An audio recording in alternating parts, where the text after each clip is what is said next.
Spray Tips with Tom Wolf is brought to you by Loveland Products and All Clear, the premium spray tank cleaner. Don't let spray tank residue lose you need. The results are all clear.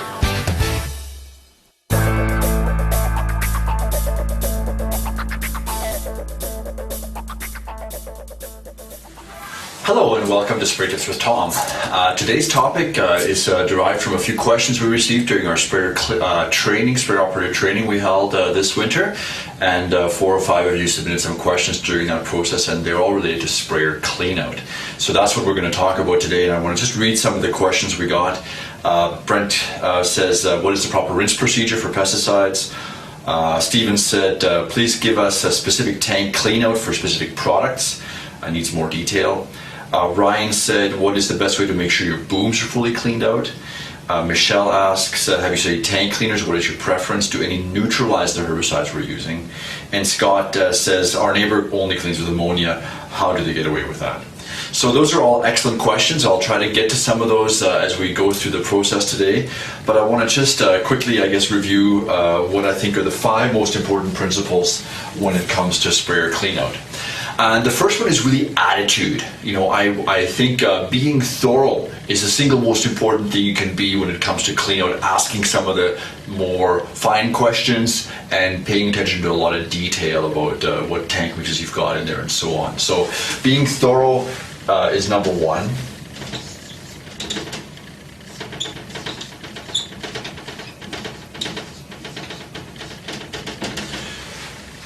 And being thorough means paying attention to a lot of the fine details, like there's more to a sprayer than a tank. We don't just clean out the tank, we also have to clean out the plumbing that pushes the liquid, the spray mixture to the booms. We've got screens that we encounter along the way. Those might also be harboring some residue. When was the last time you looked at those? And they're part of the cleanup procedure too. And finally, there's the booms themselves. The booms often have dead spots, for example, the boom ends. Many of us have sprayers now with many boom sections. Each boom section has a dead end on either end, and that part of the boom never really gets to be flushed out unless you open the end cap or have an express nozzle body end cap or have a little ball valve on it or whatever to clean that out. So that's an important part of the procedure. So looking at the whole sprayer is really what we're talking about.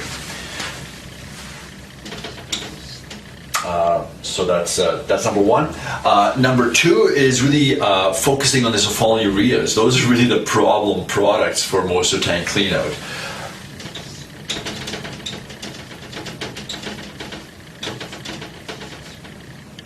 Focus on the SUs. The SUs are some Group 2 products, and they're unique. There's really 3 subgroups in the Group 2 mode of action. The sulfonylureas are one.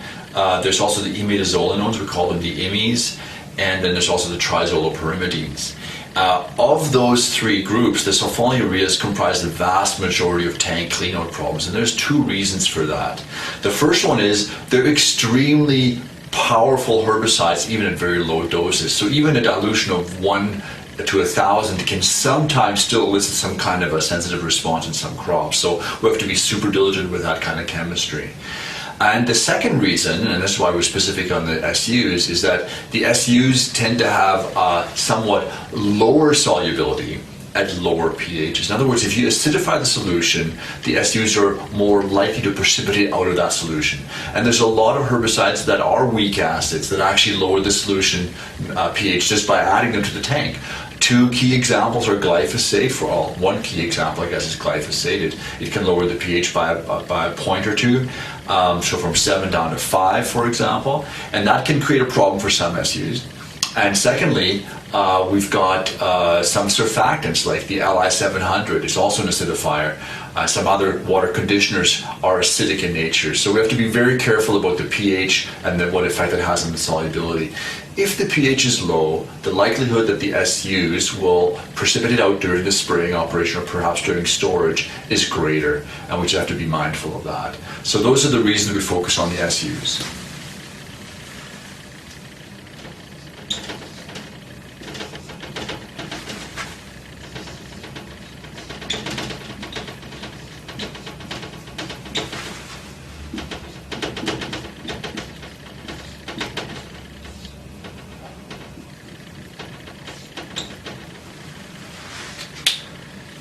The third point I want to make is to use detergent when you have an EC in the tank mix.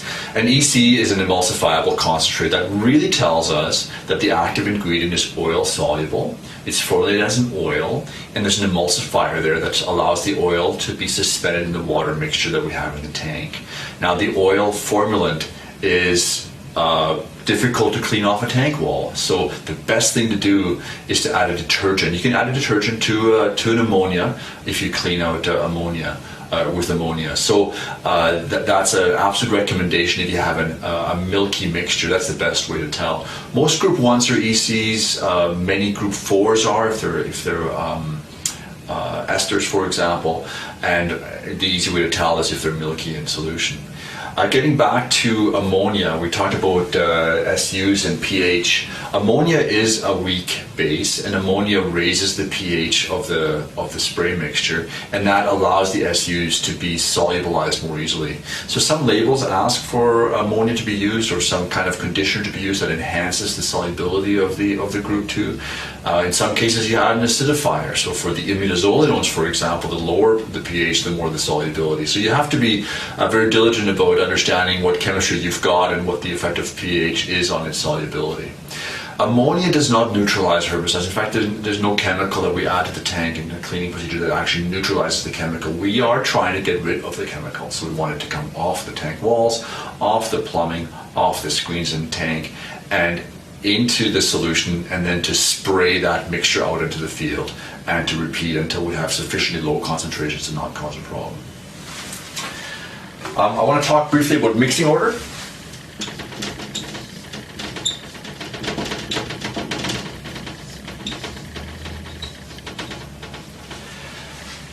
When it comes to mixing order, there's a lot of confusion in the marketplace, and there's been some attempts to try to clarify that.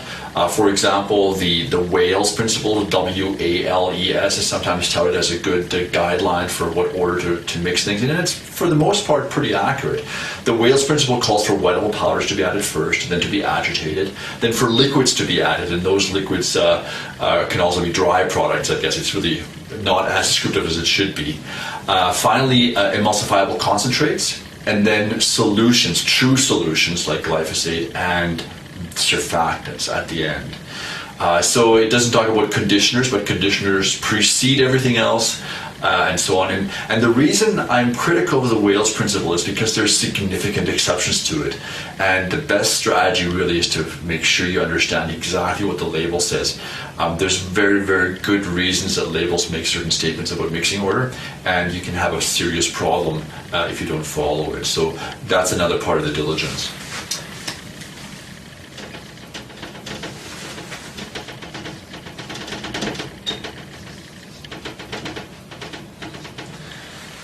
And to close off, I want to just mention this powerful thing of splitting your rinse volume. When you finish spraying, let's assume you're done with that product and you are moving to a different product, what do? My recommendation is that you spray that product out in the field that you're on. Simply go over a previously sprayed part again, lower your water volume a little bit to make sure you don't overdose it, but all herbicides are deemed safe by the PMRA at twice the label rate. This is in the case of overlaps, so you will very likely not cause any crop damage. But to be safe, lower the rate a little bit and spend your time spraying that out in the field. Have a clean water reservoir on your sprayer tank, and use that clean water reservoir wisely. And that's what I talk about the split rinse. If you say have a 100-gallon reservoir, don't just dump all that in and slosh it around and spray out. It's much wiser to split into 3 30-gallon rinses. Wash down the walls. Make sure every corner is covered. Spray that out completely until the sprayer runs dry, and then repeat that process. Add any water cleaner like ammonia or detergents to the tank if you can at that time. And split that 3 ways. If you use 100 gallons split into 3 35-gallon, 33-gallon sections, it's as effective as using a single 600-gallon rinse in terms of its power to dilute the residue. So that's an important point to take home. So be thorough. Watch the Group 2s. Add a detergent if you have a tank mixed with an oily product. Make sure you look at all parts of your sprayer, the screens, the booms, the boom ends, making sure those boom ends are being cleaned out. and split your rinse water into as many small parts as possible. And hopefully that'll help you in making sure your sprayer is clean and safe to go for the next problem.